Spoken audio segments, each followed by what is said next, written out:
الحمد لله الذي أفتح الأخلاق والدين والصلاة والسلام على من كان مجيزا وآدم بين الماء والطين وعلى آله وأصحابه وأزواجه وأولاده وأصحابه أجمعين أما بعد أعوذ بالله من الشيطان الرجيم بسم الله الرحمن الرحيم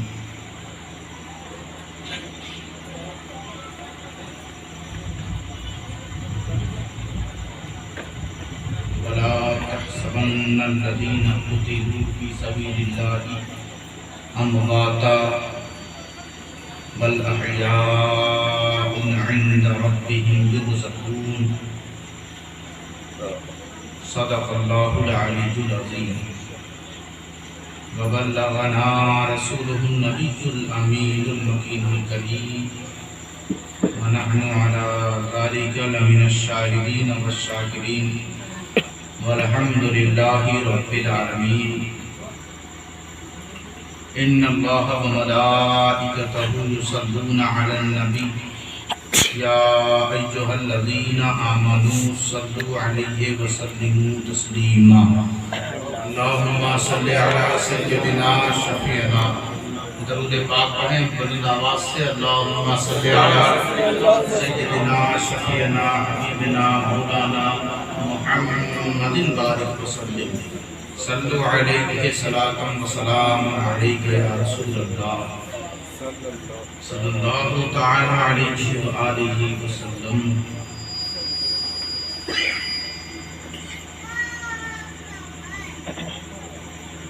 حضرات محترم،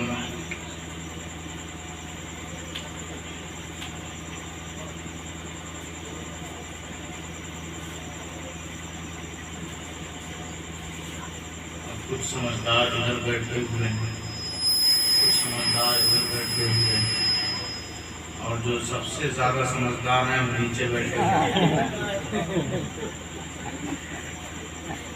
اور ہم ان سے بات کریں کیا دائیں بائیں جو سمجھدار بیٹھے ہوئے ہیں ان سے بات کی جائے.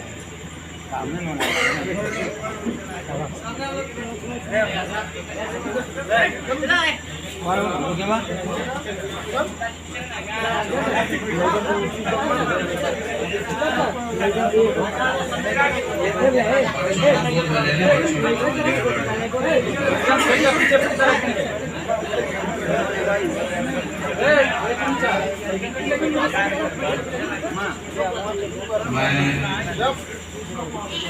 اپنی بات کا آغاز ہمارے اور آپ کے پیارے نبی، سچے نبی، اچھے نبی، رحیم نبی، کریم نبی، جن کا کلمہ پڑھ کر لوگ مسلمان ہو گئے، گردن کٹا کر لوگ شہید ہو گئے، طواف کعبہ کر کے لوگ حاجی صاحب ہو گئے، جن کے ارشادات اور فرمودات کو پڑھ کر لوگ عالی ہو گئے. تو جب ان کے صدقے میں سارے درجات، سارے منصب اور سارے مراتب ہیں، تو پھر ہمیں بھی چاہیے کہ ہم کسی بھی لمحے اور کسی بھی موڑ پر ہم اپنے اس کریم نبی کا دامن نہ چھوڑیں.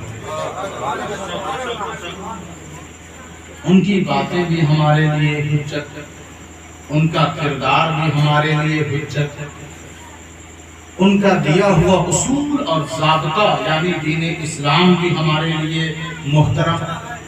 اسی طرح ان کے اصحاب، ان کے ساتھی بھی ہمارے لیے محترم، اور ان کی آل بھی ہمارے لیے محترم. تو ان سے جتنی چیزیں جڑی ہوئی ہیں وہ سب کی عزت کرنا ہم پر فرض ہے. ہم اس سے کبھی گھبرائیں نہ، کبھی گریز نہ کریں. تو شرط اتنی سی ہے کہ جیسے حضور نے محبت کا طریقہ دیا ہے ویسے ہی ہم محبت کا نذرانہ پیش کریں. اپنی طرف سے نہ آگے بڑھیں نہ پیچھے ہٹیں. جو پیچھے ہٹا وہ بھی گمراہ، جو آگے بڑھا وہ بھی گمراہ. جو بیچ کا راستہ لے کر چلتا ہے وہی ہدایت پر ہے. اسی کو کہتے ہیں راہ اعتدال، بیچ کا راستہ. اگر بہت زیادہ گرمی ہو تو بھی بری لگتی ہے، بہت زیادہ سردی ہو تو بھی بری لگتی ہے، بیچ کا موسم بڑا اچھا لگتا ہے. تو ہم سنیوں کو چاہیے، اور مذہب حق اہل سنت والجماعت کی بنیاد راہ اعتدال پر ہے، بیچ کے راستے پر ہے. نہ ہم ان کے دیے ہوئے اصول میں آگے بڑھنا پسند کرتے ہیں اور نہ پیچھے ہٹنا پسند کرتے ہیں. اور حضور صلی اللہ علیہ وسلم سے میں اپنی بات شروع کروں. قرآن مجید فرقان حمید جو سب سے بڑی دلیل ہے، سب سے بڑی حجت ہے اور تمام علوم کا ماخذ ہے، اصل ہے. اسی سے سارے علوم ظاہر ہوتے ہیں، نکلتے ہیں. اگر آپ کو میری بات سمجھنے میں دشواری ہو تو آپ بتائیں، ہم اور آسانی سے بات کریں گے. تو اب دیکھیں، حضرت موسیٰ علیہ السلام اللہ کے نبی ہیں. کیا ہیں؟ اللہ کے نبی ہیں، بڑے فیمس ہیں. 21 بار قرآن میں ان کا نام آیا ہے، ذکر کیا گیا ہے، اور اللہ کے کلیم ہیں، اللہ سے بات کرتے ہیں. کہاں جا کر؟ طور پر جا کر. کہاں جا کر؟ طور پر جا کر وہ اللہ سے بات کرتے ہیں. اور قرآن مجید فرقان حمید نے اس واقعے کی نقاشی کی ہے، بیان کیا ہے کہ ان کی قوم کے لوگوں نے کہا آپ اللہ سے بات نہیں کرتے، آپ جادو کرتے ہیں، جھوٹ بولتے ہیں. تو اللہ نے کہا موسیٰ جاؤ، جن لوگوں نے انکار کیا ہے کہ تم مجھ سے بات نہیں کرتے ان کو لے کر میرے پاس آؤ. حضرت موسیٰ گئے اپنی قوم میں اور 70 افراد کا انتخاب کیا، چناؤ کیا. پکڑ کر آپ نے فرمایا کہ تمہیں میرے ساتھ چلنا ہے. آج میرا رب بتائے گا تمہیں کہ میں کس سے بات کرتا ہوں. کیا پتا چلا کہ جب اعتراض تم نبی پر کرو گے تو جواب اللہ دے گا. جب اعتراض نبی پر کرو گے تو جواب اللہ دے گا. تو وَاخْتَارَ مُوسَىٰ قَوْمَهُ 70 رَجُلًا لِمِيقَاتِنَا. حضرت موسیٰ علیہ السلام نے 70 لوگوں کا انتخاب کیا، چناؤ کیا اپنی قوم میں سے، اور لے کر چلے کہاں؟ طور پر. کہاں گئے؟ طور پر. آپ نے کہا رک جاؤ، ٹھہر جاؤ، میں آگے جاتا ہوں، بات کرتا ہوں. کہا پروردگار میں آ گیا. آواز جب ادھر سے آئی تو ان لوگوں نے کہا آواز تو بڑی اچھی ہے، پسند آ رہی ہے، دل کو بھا رہی ہے، لیکن یہ کیا گارنٹی ہے کہ وہ اللہ ہی کی آواز ہے؟ ہو سکتا ہے کہ آپ نے جادو کر دیا ہو. یہ آواز اللہ کی نہیں ہے. جب اتنا کہا نا تو موسیٰ کو غصہ نہیں آیا، موسیٰ کے رب کو غصہ آ گیا، غضبناک ہو گیا، وہ ناراض ہو گیا. فَلَمَّا أَخَذَتْهُمُ الرَّجْفَةُ. جیسے ہی ان لوگوں نے کہا کہ یہ آواز اللہ کی نہیں ہے، ویسے ہی زمین میں زلزلہ آیا، بھوکمپ آیا. پتا چلا کہ جب لوگ رسول اور نبی کی گستاخی کرتے ہیں تو زمین میں زلزلہ آتا ہے، زمین میں بھوکمپ آتا ہے، طرح طرح کی بیماریاں آتی ہیں، عذاب اترتا ہے. تو نبی کو کھلونا نہ سمجھا کرو، نبی تو لا الہ الا اللہ کے ساتھ لگا ہوا ہے. محمد رسول اللہ کے نام سے وہ منسوب ہے. تو میں عرض یہ کر رہا تھا کہ موسیٰ علیہ السلام کو جب ان لوگوں نے یہ جواب دیا فَلَمَّا أَخَذَتْهُمُ الرَّجْفَةُ، اسی وقت زمین میں زلزلہ آیا اور سب کے سب مر گئے. دماغ کی رگیں پھٹ گئی، برین ہیمریج ہو گیا اور دل کی دھڑکن تھم گئی، سارے کے سارے لوگ مر گئے. کتنے لوگ مرے؟ 70 رجلاً، 70 کے 70 مرد مر گئے. لیکن موسیٰ علیہ السلام وہی کھڑے ہیں. زلزلہ آیا اتنا بھیانک کہ 70 لوگ مر گئے، لیکن اللہ کا نبی زندہ ہے، سلامت ہے، کھڑا ہے. تو پتہ یہ چلا کہ مٹیاں کسی اور کے جسم کو کھا جاتی ہوں گی، لیکن نبی کے جسم کو اس کے اندر ہمت نہیں ہے کہ وہ کھا سکے. ارے زلزلہ اور مٹیوں کا کھانا یہ کسی اور کے لیے ہوگا، نبی کے لیے نہیں ہے.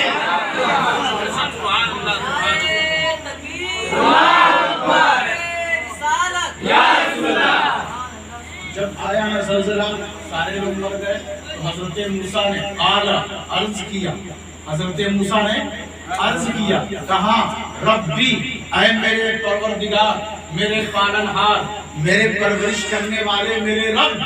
کہا کیا ہوا موسیٰ؟ ان لوگوں نے تیری توہین کی، مجھ سے برداشت نہیں ہوا، سزا دے دی، سزا دے دی. عرض کیا ربی لو شیتا، پروردگار اگر تو چاہتا، اگر تو چاہتا. یہ لو شیتا کو آپ یاد رکھیے گا، اگر تو چاہتا، اگر بولے نا، اگر تو چاہتا، لو شیتا، اگر تو چاہتا، من قبل، اس سے پہلے انہیں مار دیتا. جب یہ گھر میں تھے تو مار لیتا، اس سے پہلے انہیں مار دیتا. کہا بات کیا ہے؟ ذرا کھل کے بول. حضرت موسیٰ نے کہا پروردگار اب میں اگر گھر گیا تو ان کے بچے ہمیں دیکھیں گے اور دیکھ کر کہیں گے یہی ہے وہ جو ہمارے بابا کو لے جا کر مار دیا. بیویاں ان کی دیکھ کر ہمیں کہیں گی یہی ہے جس نے میرا سہاگ اجاڑ دیا. مائیں کہیں گی یہی ہے جس نے میرے لال کو مروا دیا. سب ہمیں تانا دیں گے، سب ہمیں تانا دیں گے اور الگ الگ باتیں کسیں گے، جملے کسیں گے ہم پر. تو کیا چاہتا ہے پروردگار؟ اگر ایسی ہی بات ہے کہ تجھے انہیں مارنا ہی ہے تو وہی جایا، مجھے بھی مار دے، مجھے بھی مار دے، کیونکہ میں جا کر واپس ان کے گھر والوں کی نظروں سے میں بچ نہیں سکتا، میں اپنے کو ان کے سامنے لا نہیں سکتا. نبی تو غیرت مند ہوتا ہے، نبی تو غیرت مند ہوتا ہے. میں نبی ہوں، کیسے برداشت کروں گا؟ مجھے بھی مار دے. جب اتنا سنانا رب نے تو کہا اے فرشتے ٹھہر جا. یہ سب میں تفسیر بیان کر رہا ہوں اور آیت میں نے کوڈ کر دیا، آپ کے سامنے رکھ دیا. فرشتے سے رب نے کہا رک جا. کہا پروردگار یہ تو نظام قدرت ہے، یہ تو اصول اور ضابطہ ہے کہ جب تو کسی کو مار دیتا ہے تو پھر زندہ نہیں کرتا، پھر اسی دن اٹھائے گا. جو مر گیا وہ مر گیا. کہا رک جا. کہا پروردگار تیری قدرت ہے، تیرا سسٹم ہے، تیرا ضابطہ ہے، تیرا بنایا ہوا دستور ہے کہ جب تو روح نکال لیتا ہے تو پھر واپس نہیں کرتا. کہا جا واپس. اور ان 70 کے 70 افراد جن کی رگیں پھٹ گئی، دل کی دھڑکن تھم گئی اور وہ مر گئے، جا انہیں پھر سے زندہ کر دے، ان کے جسم میں روح واپس لوٹا دے. کہا پروردگار تیرا اصول تو نہیں ہے، تیرا اصول تو نہیں ہے. آواز قدرت آئی کہ خاموش ہو جا. آج میں اپنا اصول نہیں، آج اپنا رسول دیکھ رہا ہوں. اللہ اکبر، اللہ اکبر، اللہ اکبر. اب آپ لوگ ایسے سنیں گے تو یہ باتیں بڑی قیمتی، بے شک بڑی قیمتی. اگر آپ سے کوئی بات کرے اپنے گھر کی بات، آپ ادھر ادھر دیکھیں، توجہ نہ دیں، چپ رہیں، تو وہ اپنے گھر کی بات آپ سے کہنا پسند نہیں کرے گا. ہم تو قرآن کی بات آپ سے کر رہے ہیں، اللہ رسول کی بات کر رہے ہیں. ذرا بیداری سے اور اپنے دل کے کھڑکی کو کھول کر ان باتوں کو جگہ دیں. سر سے لے کر پیر تک کان بن جائیں اور ایک ایک بات یاد رکھیں، میں ایک ایک بات کی گارنٹی لیتا ہوں، پوری ضمانت کے ساتھ بول رہا ہوں، اس وقت بھی جواب دینے کے لیے تیار ہوں، اور بول جانے کے بعد اگر سالوں بیت جائے اس وقت بھی جواب دینے کے لیے تیار ہوں۔ اب آپ توجہ دیں، کہا لو شیطا، پروردگار اگر تو چاہتا، اگر تو چاہتا، لو شیطا، ایک اور چاہت میرے ذہن میں آ رہی ہے، آپ کہیں تو سنا دیں، زور سے کہیں یا رسول اللہ، کہا، فرمایا صحیح بخاری، محمد بن اسماعیل البخاری نے اپنی کتاب صحیح بخاری میں کوڈ کیا ہے، ذکر کیا ہے، وہ واقعہ ہے ایک بنی اسرائیلی عورت کا واقعہ، جو بڑی بدکار تھی، بری عورت تھی اپنی عادت کے اعتبار سے، اس کی گود میں، اچھا آپ توجہ دیں، اس سے پہلے میں ایک اور واقعہ سنا دوں جو امام بخاری نے ہی اپنے صحیح بخاری میں ذکر کیا، طائف کا تذکرہ کیا، اس کا طائف کا، یہ بازار بڑا مشہور ہے کہ حضور صلی اللہ علیہ وسلم کے ساتھ وہاں کے لوگوں نے کیا سلوک کیا۔ آپ جب دعوت لے کر گئے، دین کا پیغام لے کر گئے، تو وہاں کے بادشاہوں نے، لوگوں نے ٹھکرا دیا، رد کر دیا، اور بازاروں میں شرارتی لڑکوں کے ہاتھوں میں پتھر دے کر کہا انہیں مارو، اور ان لڑکوں نے مارا، اور اتنا مارا کہ خون بہتے بہتے آپ کے قدمین میں، نعلین میں وہ خون آ کر جم گیا۔ حضور جب بازار سے گزر رہے تھے تو اچانک انہیں ٹھنڈک محسوس ہوئی، آپ نے دیکھا کہ ہر طرف تو زبردست گرمی ہے، سورج آگ اگل رہا ہے، لیکن مجھے ٹھنڈک کیوں لگ رہی ہے؟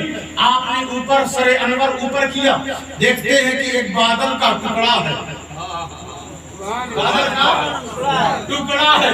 آپ نے کہا کہ اسی وجہ سے مجھے ٹھنڈ لگ رہی ہے۔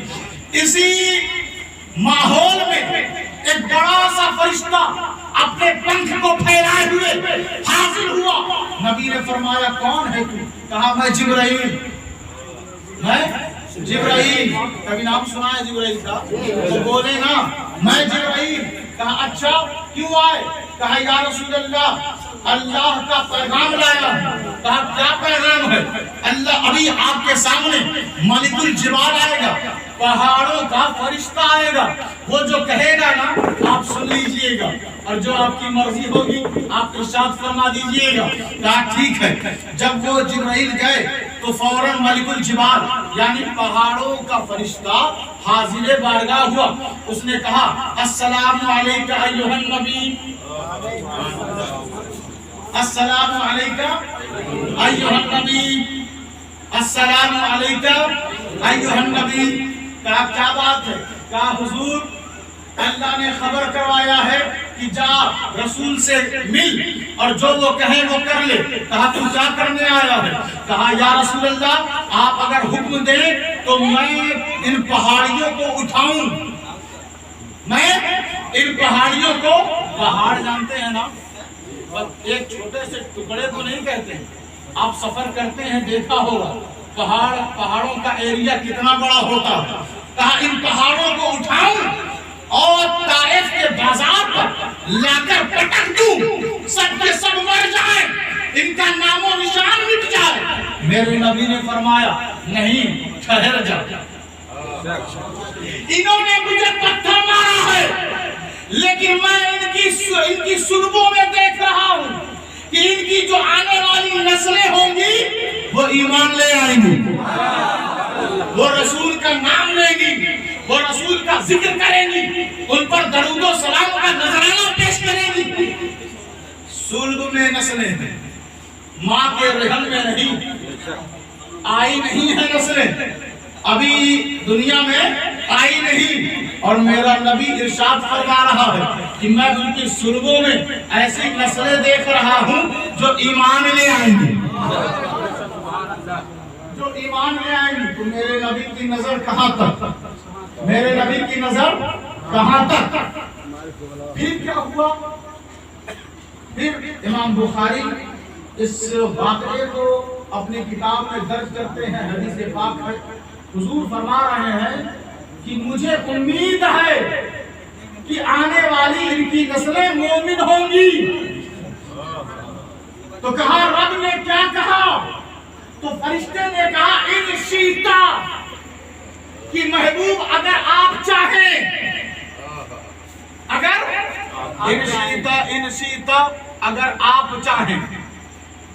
یہ امام بخاری نے صحیح بخاری میں ذکر کیا، اور وہاں حضرت موسیٰ کا قصہ قرآن بیان کر رہا ہے۔ لو شیتا، میں نے کہا تو یاد رکھیے گا، لو شیتا، موسیٰ سے کہا لو شیتا، محبوب نبی سے کہا ان شیتا، وہاں کہا موسیٰ نے اگر تو چاہے، پروردگار اگر تو چاہے، اور پروردگار کہہ رہا ہے محبوب سے، محبوب اگر آپ چاہیں، محبوب اگر آپ چاہیں۔ تو موسیٰ کے چاہنے پر 70 افراد جو مر چکے تھے وہ زندہ کر دیے گئے۔ موسیٰ نے کہا پروردگار اگر تو چاہے، تو موسیٰ کے چاہنے، موسیٰ نے کہا اگر تو چاہے، تو چاہنے پر 70 لوگ جو مرے ہوئے تھے وہ زندہ کر دیے گئے۔ اور یہاں محبوب سے رب فرما رہا ہے محبوب اگر آپ چاہیں۔ موسیٰ اس کو چاہتے ہیں، اس کی رضا چاہتے ہیں، اور وہ محبوب کی رضا چاہتا ہے، کہتا ہے محبوب اگر آپ چاہیں۔ کیا پتا چلا کہ موسیٰ کے چاہنے پر 70 لوگ زندہ کر دیے گئے، محبوب کے چاہنے پر اللہ کے راستے میں قیامت تک جتنے لوگ مرتے رہیں گے اللہ انہیں زندہ کر دے گا۔ اللہ اکبر، یا رسول اللہ، یا رسول اللہ۔ تو اب یہ بات اپنے ایک نتیجے کی طرف آئی کہ اگر آپ چاہیں، تو اب محبوب کی چاہت، رسول کی چاہت، نبی کی چاہت کی اہمیت ہے کہ نہیں؟ بے شک، بے شک، بے شک، ہے نا؟ بے شک۔ اگر آپ چاہیں، اگر آپ چاہیں، مجھے ایک آیت یاد آ رہی ہے، ہو سکتا ہے کچھ جھگڑا کم ہو جائے، اس پر میں اگر بات کر دوں، کسی کو ہوٹ کرنا اور کسی کو پریشان کرنا یا کسی کو تنگ کرنا، یہ میرا مزاج نہیں ہے۔ اگر میری دلیلوں سے کسی کو پریشانی ہو رہی ہو تو میری دلیل کو سمجھنے کی کوشش کریں۔ بے شک، میرا انداز اوروں کی طرح نہیں ہے کہ کسی کو ٹارگٹ کر کے گالی بکنا، الٹا پلٹا کہنا، یہ دعوت محمدی کے خلاف ہے۔ بے شک، بے شک۔ تو جو میں بات کر رہا ہوں اسے ٹھنڈے دماغ سے اور ایمانی دل سے آپ اسے سنیں، آپ کو یقیناً یہ دلیلیں قبول آئیں گی۔ میں عرض یہ کروں کہ قرآن مجید فرقان حمید نے حضرت ابراہیم علیہ السلام کا قصہ بیان کیا ہے، اور ابراہیم کا قصہ آزمائش سے بھرپور ہے، آزمائش سے بھرپور ہے۔ اب آج کل ہم لوگ ہیں کہ ہلکا سا بخار آ جائے تو ہم واویلا مچا دیتے ہیں۔ ابراہیم علیہ السلام کی پوری زندگی آزمائش سے بھرپور اور لبریز ہے۔ ہوا کیا کہ نمرود نے انہیں آگ میں پھروا دیا، منجنیق کے ذریعے پھینک دیا آگ میں، اور بہت لکڑیوں گٹھروں کا اس نے انتظام کیا، کافی بڑا ایریا تھا، اور آسمان سے آگ کے شعلے بات کر رہے تھے۔ اس دہکتی ہوئی آگ میں جب منجنیق میں ڈال کر پھینکنا چاہا تو حضرت جبرائیل آئے۔ کون آیا؟ جبرائیل آئے اور کہا آپ اگر حکم دیں، اشارہ کریں تو میں اپنا پر اس آگ پہ مار دوں، یہ آگ ٹھنڈی ہو جائے۔ یہ آگ آپ اگر چاہیں کہہ دیں، آپ کے پاس کبھی جبرائیل آئے کہ اگر آپ کہہ دیں تو میں آپ کی دکان چلا دوں؟ یہی فرق ہوتا ہے نبی اور امتی۔ لوگ کہتے ہیں نا فرق کیا ہے، فرق کیا ہے، بس یہی فرق ہے، اور اسی کو سمجھتے جائیں۔ جب کہا آپ کہیں نا تو میں پر مار دوں؟ تو میرے اور اس کے بیچ میں کون؟ سبحان اللہ میں اس سے محبت کرتا ہوں، وہ مجھ سے محبت کرتا ہے، میں جانوں اور وہ جانے، تو کون؟ یہ محبت کی بولی، جس کے لیے میں آگ میں چھلانگ لگانے کے لیے تیار ہوں، جس کے لیے ہر مصیبت کی گھڑی سے گزرنے کو تیار ہوں، جس کے لیے میں اپنی جان کی بھی پرواہ نہیں کرتا، جب میں جان اس پر اس کے نام پر دے رہا ہوں۔ اب وہ جو چاہے کرے، چاہے تو بچا لے، چاہے تو مار دے، اب اس کی محبت ہے، اس کی مرضی۔ کہا حسبی اللہ، کیا کہا؟ حسبی اللہ، میرا اللہ میرے لیے کافی ہے، کافی ہے، میرا اللہ میرے لیے کافی ہے۔ اب آپ اندازہ لگائیں، وہاں ابراہیم ہے، اور پھر جب یہ کہا نا تو ادھر سے بھی آواز آئی، ادھر سے بھی آواز آئی، کہا قلنا یا نار کونی بردم و سلامن علی ابراہیم، قلنا ہم نے کہا یا نار کونی، ہم نے کہا اے آگ تو ہو جا بردن، ٹھنڈی۔ اچھا آپ کو اگر فریزر میں رکھ دیا جائے، فریزر میں، تو آپ کو اچھا لگے گا یا تکلیف ہوگی؟ تکلیف ہوگی نا۔ تو ٹھنڈک بھی جان کے لیے نقصان دہ، اور بہت زیادہ گرمی تو سامنے، آگ گرمی ہی تو ہے، آگ تو سامنے ہے، دونوں چیز نقصان دہ۔ اور اللہ کہہ رہا ہے بردن، اے آگ تو ٹھنڈی ہو جا، تو فریزر ہو جا۔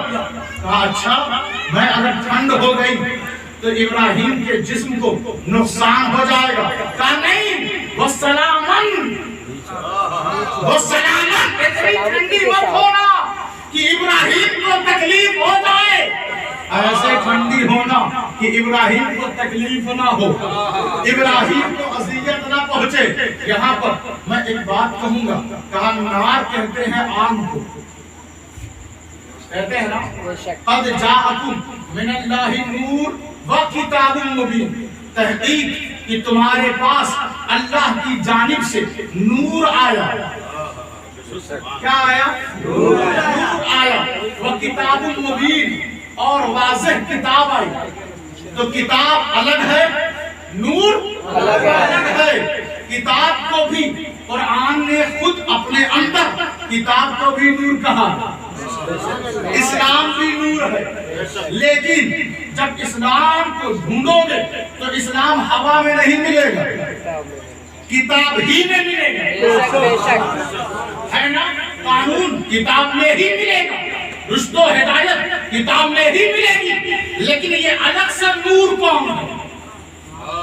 یہ الگ سے نور من اللہ نور، یہ کون ہے؟ یہ ایک الگ موضوع ہے۔ تو دیکھیں کہا حضور کو نور، مفسرین نے کیا کہا؟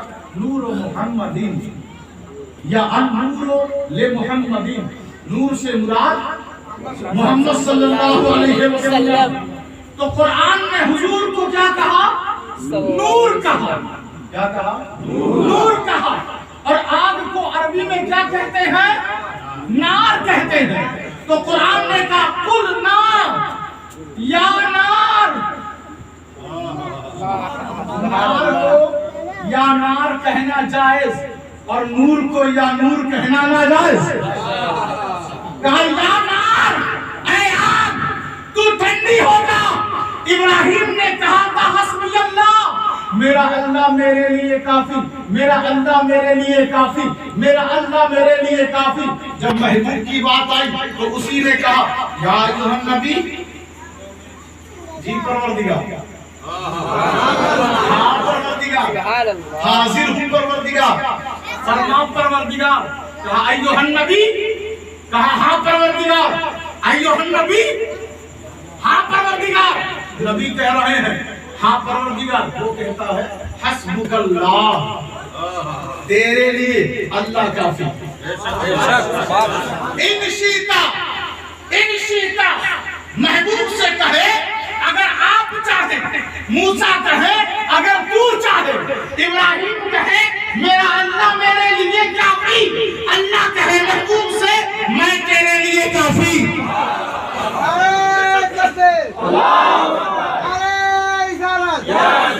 علی کا دامن نہیں چھوڑیں گے، غوث کا دامن نہیں چھوڑیں گے۔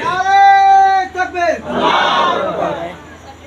میں اب حضور کی چاہت کی طرف آ رہا ہوں، ذرا غور سے سنیں۔ ایک موقع پر مولا علی شیر خدا سبحان اللہ۔ یہ کون ہے؟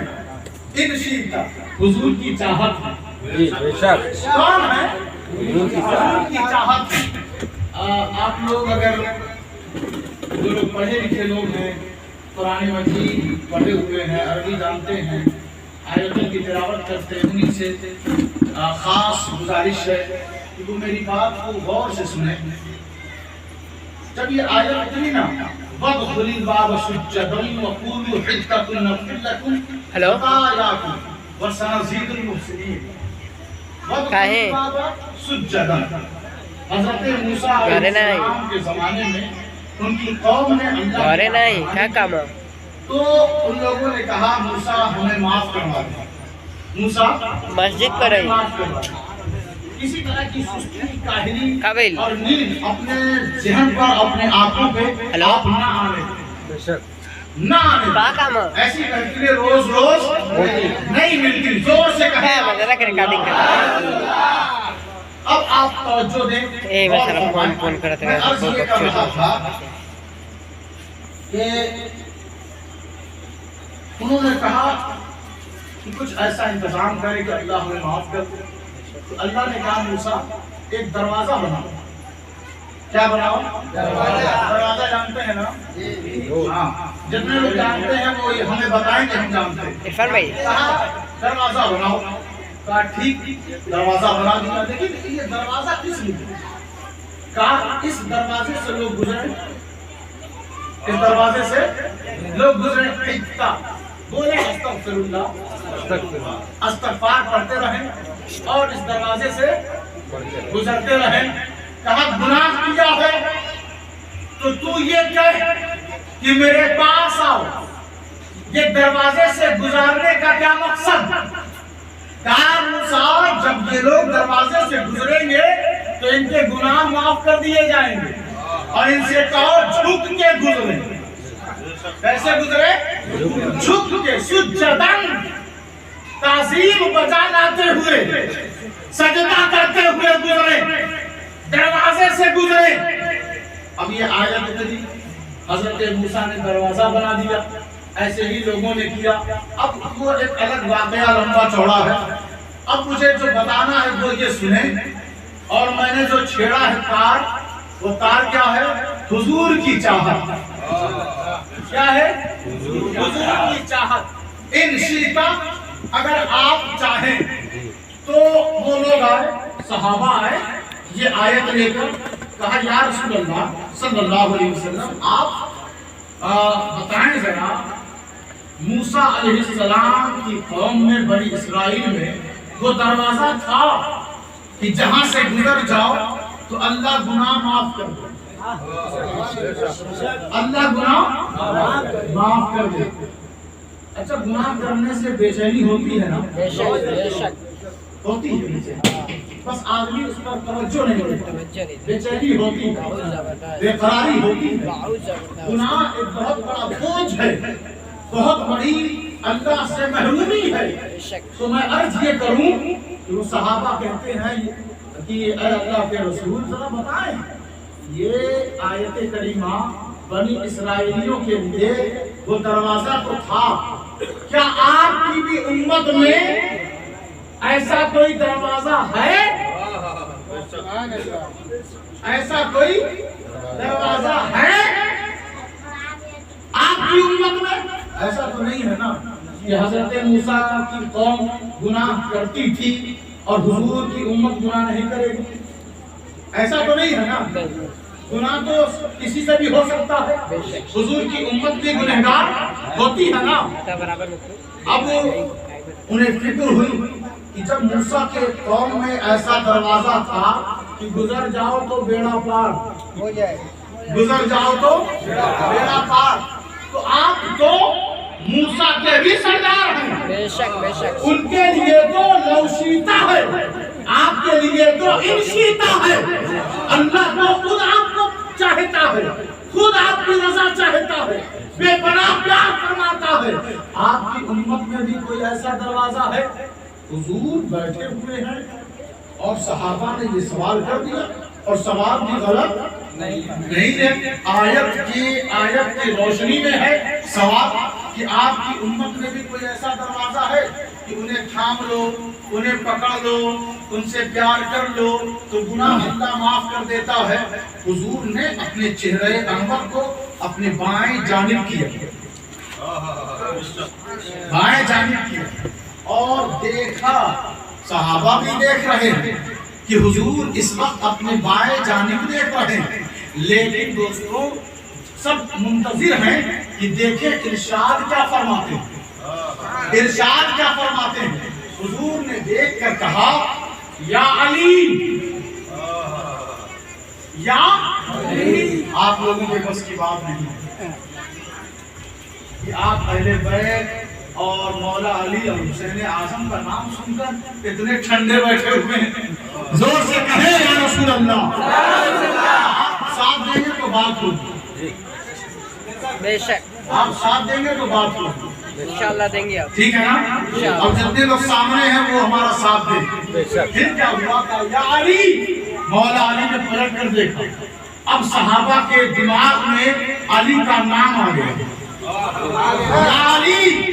علی نے پلٹ کر رسول کو دیکھا، رسول نے علی کو دیکھا، اور صحابہ مل کر علی کو دیکھ رہے ہیں، اور نبی فرماتے ہیں انتا بابی حتا، اے علی میری امت کا دروازہ تو ہے۔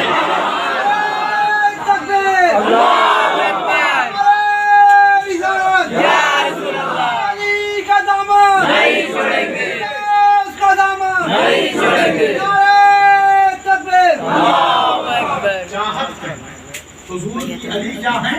چاہت ہے۔ ایسے دیکھیں یہ جو محفل ہے نا وہ اہل بیت کی شان والی ہے نا، اگر ہم علی کی تعریف کریں تو کسی بھی صحابی کی شان میں توہین نہیں ہوگی۔ نہیں سارے صحابہ علی سے پیار کرتے ہیں، بے شک کوئی ہرگز یہ نہ سمجھا کرے کہ ایک عالم دین اگر کسی کی شان بیان کر رہا ہے تو دوسرے سے پنگا ہے اس کا، ایسا نہیں ہے۔ ہاں یہ ذہن میں رکھا کریں۔ تو اب دیکھیں آپ، علی کون ہے؟ حضور کی چاہت۔ علی کون ہے؟ حضور کی چاہت۔ علی منصب عدالت پر ہے، چوتھے نمبر کے خلیفہ۔ کیا ہے؟ چوتھے نمبر کے خلیفہ۔ ان کے نوکر اور غلام پر ایک الزام لگا کہ اس نے چوری کی، اور چوری بھی ثابت ہو گئی۔ علی سے خطا نہیں ہوتی۔ نبی نے کہا کہ حق علی کے ساتھ، علی حق کے ساتھ، قرآن علی کے ساتھ، علی قرآن کے ساتھ، تو علی سے خطا نہیں ہوتی۔ ارے ابو بکر صدیق جب فیصلہ فرمایا کرتے تھے تو بھیڑ میں علی کو تلاش کیا کرتے تھے، جب فاروق اعظم فیصلہ کیا کرتے تھے تو علی کو ڈھونڈ لیا کرتے تھے، جب عثمان غنی فیصلہ کیا کرتے تھے تو علی کو تلاش کر لیا کرتے تھے۔ میں ان سے کہتا ہوں جو کہتے ہیں کہ تین خلیفہ کو ہم نہیں مانتے، ہم علی کو خلیفہ کا فصل مانتے ہیں، یعنی حضور کے سب سے پہلے خلیفہ علی ہے۔ جو لوگ یہ کہتے ہیں ان سے میرا یہ کہنا ہے کہ آپ تین کو خلیفہ کیوں نہیں مانتے؟ کہتے ہیں وہ ٹھیک نہیں تھے، وہ رسول کی سنت اور ان کے ارشاد پر وہ کام نہیں کر سکے، اس لیے ٹھیک نہیں تھے۔ تو ہم نے کہا کہ علی غیرت میں بھی حسین کا باپ ہے، علی غیرت میں بھی حسین کا باپ ہے۔ کہا یہ کون سی بات ہوگی؟ ہم نے کہا جو کہنا چاہتے ہیں وہ سن لے۔ کہا کہیں، کہا ایک یزید کو، ایک غلط کو حسین نے برداشت نہیں کیا، ایک غلط کو حسین نے برداشت نہیں کیا، علی نے 3 کو برداشت کر لیا۔ اللہ اکبر، اللہ اکبر، اللہ اکبر۔ 3 پر بیعت کی نا، تو تینوں حق پر، بے شک، تینوں بے شک۔ حق پر۔ اب آپ توجہ دیں، علی کون ہے؟ حضور کی چاہت۔ تو چور کی چوری ثابت ہو گئی، تو کہا ہاتھ آگے بڑھا، ہاتھ آگے بڑھا۔ اس نے کہا جی مولا علی، خادم بھی تھا، ان کا نوکر بھی تھا، اور چوری بھی کر لی۔ ہاتھ آگے بڑھایا، ہاتھ آپ نے کاٹ دیا۔ جب ہاتھ کاٹ دیا تو کٹا ہوا ہاتھ لے کر چلا۔ راستے میں حضرت سلمان فارسی مل گئے، کہا کیا ہوا؟ کہا علی نے، مولا علی نے ہاتھ کاٹ دیا۔ کہا تم تو ان کا خادم ہے، اب تیرا کیا خیال ہے ان کے بارے میں؟ کہا کیا ہوا؟ میرا ہاتھی تو کاٹا ہے، میری گردن کاٹ دیتے وہ تو بھی میں شکوہ نہیں کرتا، تو بھی میں شکوہ نہیں کرتا، علی سے پیار کرتا۔ پھر آپ واپس آئے،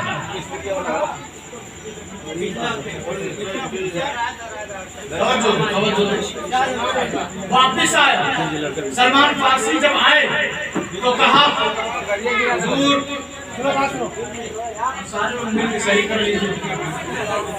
اگر ایک چوہا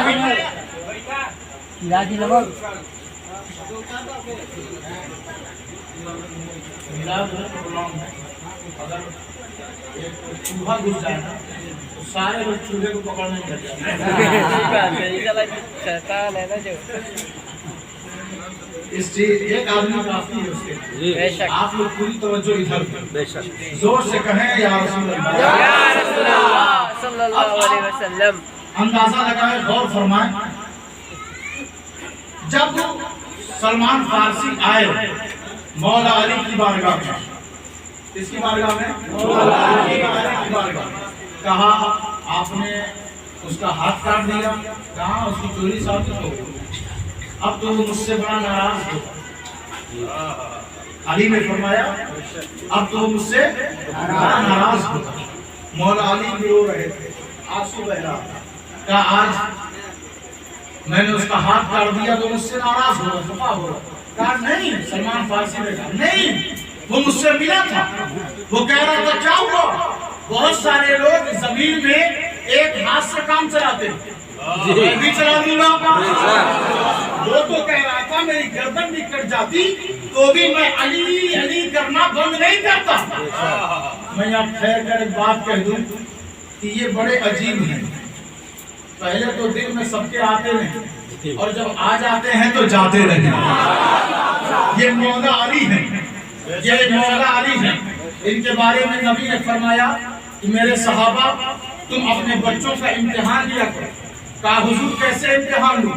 کہا تم اپنے بچوں سے امتحان لیا کرو۔ کہا امتحان کا طریقہ کیا ہوگا؟ کہا ان سے پوچھا کرو کہ علی کے بارے میں وہ کیا کہتے ہیں۔ کہا علی سے جب وہ محبت کرے تو سمجھ جاؤ وہ تمہارے ہیں، اور علی سے محبت نہ کرے تو سمجھ جاؤ وہ تمہارے نہیں ہیں۔ تو کیا پتا چلا کہ جو علی علی تو کہتے ہیں اور صحابہ کی مخالفت اور ان کی شان میں گستاخیاں کرتے ہیں، نبی نے یہ طرز دے دیا، یہ فلسفہ دے دیا کہ پہلے بچے صحابہ کے ہوں گے پھر علی کے ہوں گے۔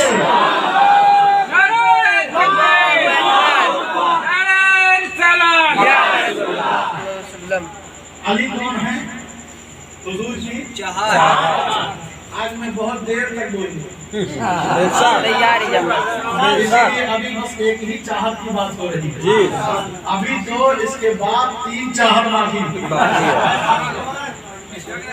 تو کہا علی کیا ہے؟ چاہت۔ علی کیا ہے؟ چاہت ہے۔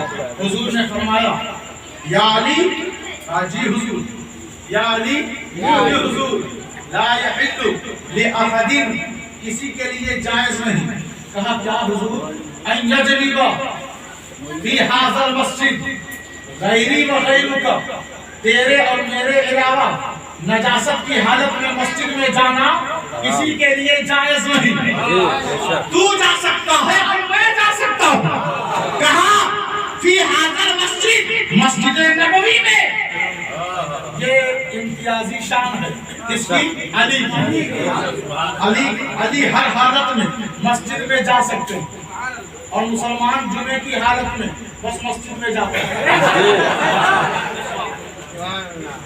یا علی کہتے ہو اور مسجد سے بھاگے رہتے ہو. علی والے جو ہیں وہ مسجد سے بھاگتے نہیں، مسجد میں جاتے اتنا ہے کہ جب انہیں موت بھی آتی ہے تو مسجد میں ہی آتی ہے. سبحان اللہ، اللہ اکبر، یا رسول اللہ، زندہ باد، اللہ اکبر. علی کیا ہے؟ چاہت. کس کی؟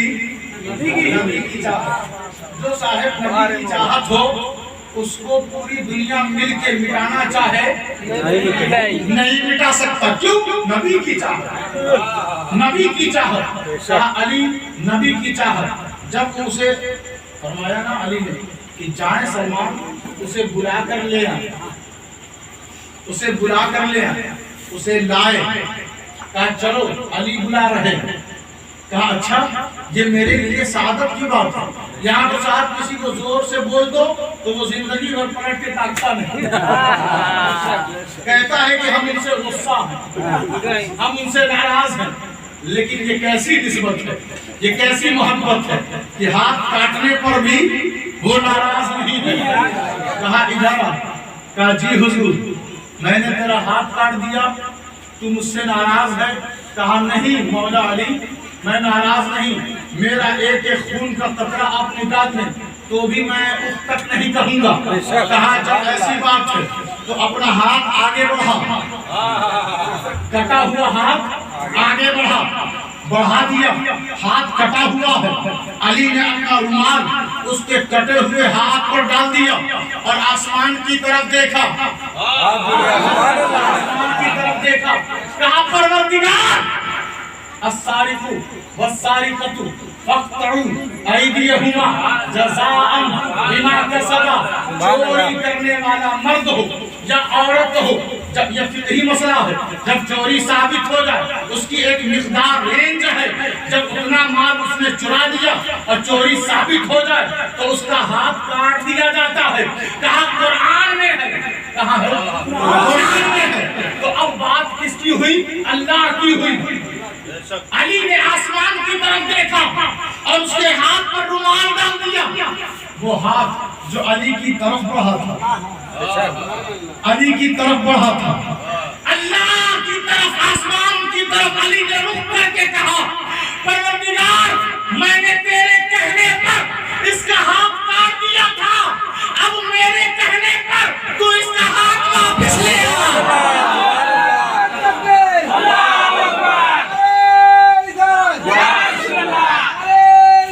علی کا دامن نہیں چھوڑیں گے، کا دامن نہیں چھوڑیں گے. حسین یا حسین، یا حسین یا حسین، یا حسین یا حسین، یا حسین یا حسین. نعرہ تکبیر.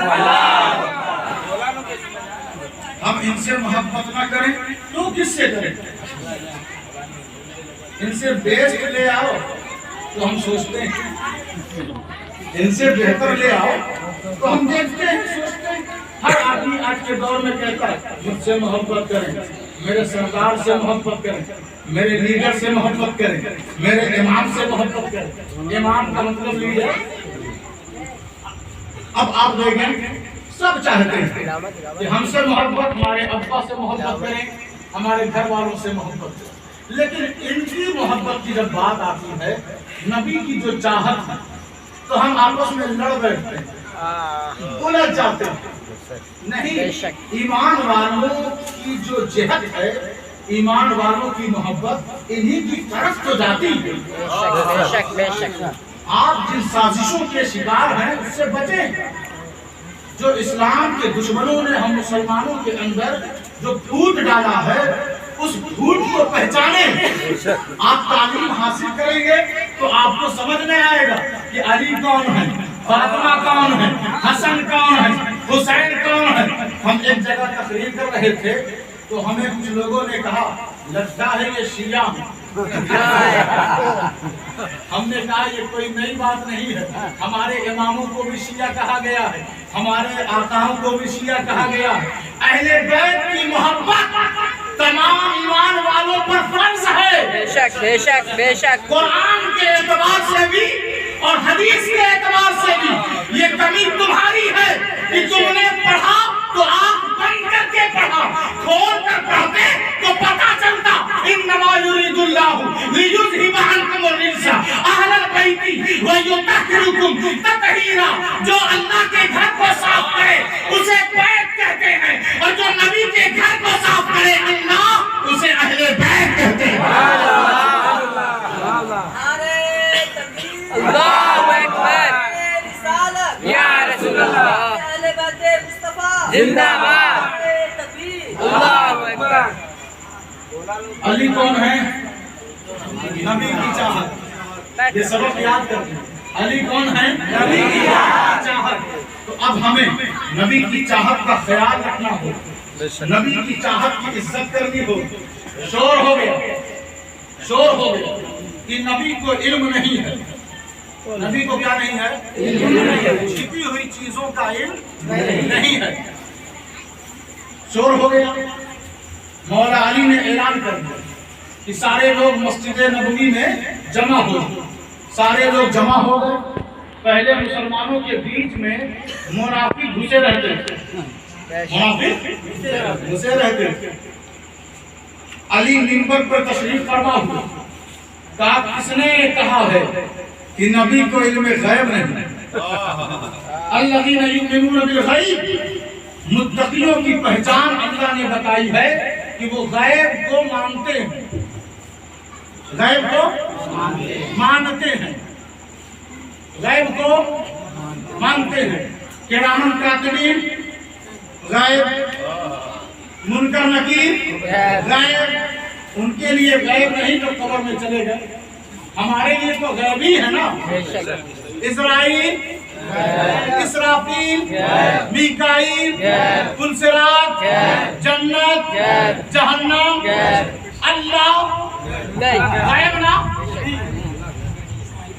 غیب نا ذاتی اعتبار سے، ذات اس کی غیب نا۔ کسی نے اللہ کو دیکھا نہیں دیکھا تو کیا ہوا؟ غیب ہوا۔ متقی وہ ہو ہی نہیں سکتا جو غیب کو نہ مانے۔ ہدی للمتقین الذین یؤمنون بالغیب، متقی وہی ہے جو غیب کو مان لے، غیب کو مان لے۔ اور ہم سب بن دیکھے مانے تو متقی، ہم سب بن دیکھے مانے تو متقی، اور حضور دیکھ کر مان رہے ہیں تو محبوب۔ اللہ نے خود دکھایا نا، خود دکھایا نا، جنت دکھایا، دوزخ دکھایا، جبرائیل آتے رہے جاتے رہے، سب کو دیکھا، سب کو دیکھا۔ تو اب حضور کو کہا جائے کہ وہ ان کے پاس علم غیب نہیں، تو علی کون ہے؟ ان کی چاہت۔ تو جو چاہت ہے ان کی ڈیوٹی بنتی ہے جو ان کی عزت پر پہرا دیں۔ تسبیح پر پہرا دو اور عزت پر نہ دو تو یہ تسبیح کس کام کی؟ بے شک بے شک۔ یہ مصلی کس کام کا؟ دین کو صرف مصلوں تک محدود نہ رکھو، دین مستقل ہے اور ہر آن ہر گھڑی ہے۔ مسجد میں ہو تو بھی دین اسلام، باہر نکلے تو بھی دین اسلام، بازار گئے تو بھی دین اسلام، رات آئی تو بھی دین اسلام، دن آیا تو بھی دین اسلام، جوانی ہے تو بھی دین اسلام، بڑھاپا آیا تو بھی دین اسلام، موت آ گئی تو بھی دین اسلام، شادی آ گئی تو بھی دین اسلام۔ دین اسلام کو کسی ایک جگہ پر محدود نہ رکھو۔ اگر نبی کی عزت سلامت نہیں تو پھر کوئی چیز سلامت نہیں۔ نبی کی عزت پر پہرا دو، لڑو تو نبی کی عزت کے لیے، مرو تو نبی کی عزت کے لیے۔ اب علی کون؟ نبی کی چاہت۔ تو علی نے کہا، کس نے کہا ہے کس نے کہا نبی کو علم نہیں؟ اس میں سے ایک کھڑا ہوا، کہا آپ منبر پر بیٹھے ہیں دلیل دینے کے لیے؟ کہا ہاں، سلونی اما دون العرش سلونی اما شئتم، مجھ سے پوچھو جو تم چاہتے ہو، مجھ سے پوچھو، آج میں عرش اعظم کے بارے میں بھی بتا دوں گا۔ پوچھنے والا بڑا چالاک، اس نے کہا علی یہ بتائیں، آپ نے دون العرش کہا کہ آپ عرش اعظم کی خبر دیں گے، تو بتائیں اللہ کو کبھی دیکھا ہے؟ اللہ کو کبھی دیکھا ہے؟ موسیٰ بات کریں تو اعتراض ہو جاتا ہے کہ اللہ سے بات ہو رہی ہے کسی اور سے، کسی اور سے کوئی بات ہو رہی ہے، یہ اعتراض ہے نا۔ لیکن جب حضور شب معراج واپس آئے تو سارے مسلمان مان گئے، جو نہیں مانا وہ اپنا جانے، وہ اس ٹائم نکالا گیا، لیکن صدیق اکبر نے مانا، فاروق اعظم نے مانا، عثمان غنی نے مانا، علی نے نبی کی چاہت نے مانا کہ اللہ کو دیکھ کر راتوں رات چلے آئے، لیلن راتوں رات چلے آئے، سب کا ایمان ہے۔ اب ذرا یہاں ٹھہر کر آپ اپنے ایمان کو تازہ کریں، دیکھیں کسی صحابی نے نہیں کہا کہ اللہ دیکھنے میں کیسا لگتا، اللہ دیکھنے میں کیسا لگتا، کسی نے اعتراض نہیں کیا، اور نبی نے فرما رکھا تھا انا مرآت الحق، میں حق کا آئینہ ہوں، اور قرآن نے کہہ رکھا تھا من یطیع الرسول فقد اطاع اللہ، جو رسول کی مانتا ہے وہی تو اللہ کی مانتا ہے۔ قرآن نے کہہ رکھا تھا یا ایھا الذین آمنوا لا تقدموا بین یدی اللہ ورسولہ، اے نبی کے غلاموں اللہ اور اس کے رسول سے آگے مت بڑھنا۔ قرآن نے کہہ رکھا تھا کہ اپنی آواز نبی کی آواز سے اونچی مت کرو۔ قرآن نے کہہ رکھا تھا کہ نبی کے دروازے پر جاؤ تو آواز دے کر انہیں بلاؤ مت۔ قرآن نے کہہ رکھا ہے کہ اللہ اور اس کے رسول عطا کرتے ہیں، قرآن نے کہہ رکھا ہے کہ اللہ اور اس کے رسول کا فضل ہوتا ہے، قرآن نے کہہ رکھا ہے کہ اگر رسول کے طریقے کو اپنا لو گے تو مجھے راضی کر لو گے، مجھے راضی کر لو گے۔ کیا پتا چلا دوستوں، کیا معلوم ہوا؟ انا مرآت الحق، نبی حق کا آئینہ ہے، آئینہ ہے۔ آئینے کے سامنے جاؤ، جیسی ٹوپی لگائے رہو گے ویسی دکھائے گا، جیسا کپڑا پہنے رہو گے ویسے ہی دکھائے گا، چہرے پہ کہیں داغ ہو ویسے ہی بتائے گا۔ یہ نہیں کہے گا کہ تم اگر کالے ہو تو آئینہ تمہیں گورا نہیں بتائے گا، ناک اگر ٹیڑھی ہے تو آئینہ سیدھی نہیں بتائے گا، جو ہے وہی دکھا دے گا۔ اور نبی حق کا آئینہ، نبی حق کا آئینہ، تو جس نے نبی کو صحیح سے دیکھ لیا، پرکھ لیا، ان سے پیار کر لیا، ان کی چاہت بن گیا، تو اس نے اللہ کو بھی دیکھ لیا۔ علی نے کہا کہ اللہ کی عزت کی قسم میرا حال تو یہ ہے کہ میں سجدہ بعد میں کرتا ہوں، رب کو پہلے دیکھ لیتا ہوں۔ تکبیر، تکبیر،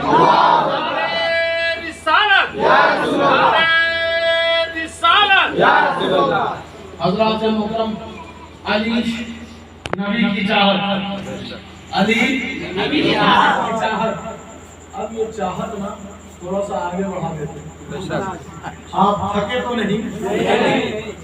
be be Fatima Zahra, Bibi Fatima Zahra نبی کی چاہت۔ جب بی بی فاطمہ زہرا آتی اور حضور تشریف فرما رہتے، بیٹھے رہتے، تو فاطمہ کو دیکھ کر کھڑے ہو جاتے، فاطمہ کو دیکھ کر سیدہ طیبہ طاہرہ فاطمہ الزہرا کو دیکھ کر کھڑے ہو جاتے، اور جب کھڑے ہوتے تو آگے بڑھتے، ہاتھ پکڑتے، ہاتھ کو چومتے، پیشانی کو بوسہ دیتے اور کہتے میری شہزادی بیٹھ جا۔ بیٹیوں کی عزت کیا گیا، صرف ان سے جھاڑو برتن اور روٹی نہ بنوایا گیا، ان کو عزت دو گے۔ دوسرے لوگ اپنی چال بازیوں سے، اپنے مکر و فریب سے اپنی جھوٹی اور بناوٹی زبان سے اسے کبھی امپریس نہیں کر پائیں گے۔ تم گھروں میں گاڑیاں بکتے ہو، دوسرا اس کا فائدہ اٹھاتا ہے۔ کالج اور اسکولوں میں جو بچیاں پڑھتی ہیں، دن آئے دن جو حادثہ سننے کو ملتا ہے، یہ کمی کہاں سے ہو رہی ہے؟ یہ گھر سے ہو رہی ہے۔ باپ ہے وہ گالی بک رہا ہے، ماں ہے وہ گالی بک رہی ہے، بھائی ہے وہ مار رہے ہیں، تو بچیاں ہیں نا۔ بی بی فاطمہ نے یہ اصول دیا، نبی آقا کریم نے یہ سنت دی کہ بیٹیوں کو ذلیل مت کیا کرو۔ بیٹیوں کو ذلیل کرو گے تمہاری سوسائٹی، تمہارا خاندان، تمہارا سماج ذلیل ہو جائے گا۔ نبی عزت دے، وہ نبی کہ جب شب اسرا مسجد میں سارے نبی موجود ہیں، آدم ہیں، نوح ہیں، موسیٰ ہیں، یحییٰ زکریا ہیں، داؤد و سلیمان ہیں، شعیب اور صالح ہیں، سارے نبی موجود ہیں، سب دیکھ رہے ہیں، سب دیکھ رہے ہیں پیچھے، مصلی خالی، مصلی خالی ہے، سب پیچھے دیکھ رہے ہیں، سب کہتے ہیں آج نماز کون پڑھائے گا، آج امامت کون کرے گا، آج امام صاحب کون بنیں گے۔ اتنی ہی دیر میں میرے نبی تشریف لاتے ہیں، حضرت آدم کھڑے، حضرت نوح کھڑے، حضرت موسیٰ، عیسیٰ، زکریا، شعیب، صالح، داؤد و سلیمان سب کھڑے ہو گئے، اور کھڑے ہو کر آگے مصلی پر نہیں بڑھتے ہیں، پیچھے کھڑے رہتے ہیں اور کہتے ہیں آ گئے آپ، آئیے۔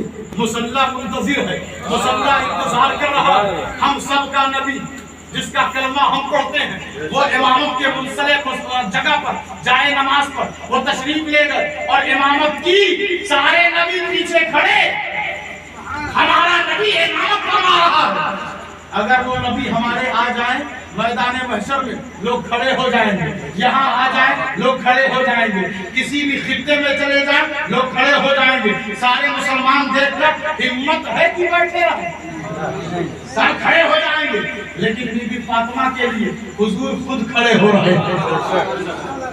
جن بیٹیوں کو لوگ راتوں میں جا کر باپ خود پیسہ دے کر دوسروں سے کام نہیں کرواتا تھا، خود اس کرائم کو انجام دیتا تھا کہ بیٹی کو لے جا کر دفن کرتا، زندہ بیٹی دیکھ رہی ہے، باپ بابا بابا بول رہی ہے، دیکھنے، بولنے اور سننے اور حرکت کرنے کے باوجود وہ زمین کی تہ میں دفن کر کے چلا آتا تھا۔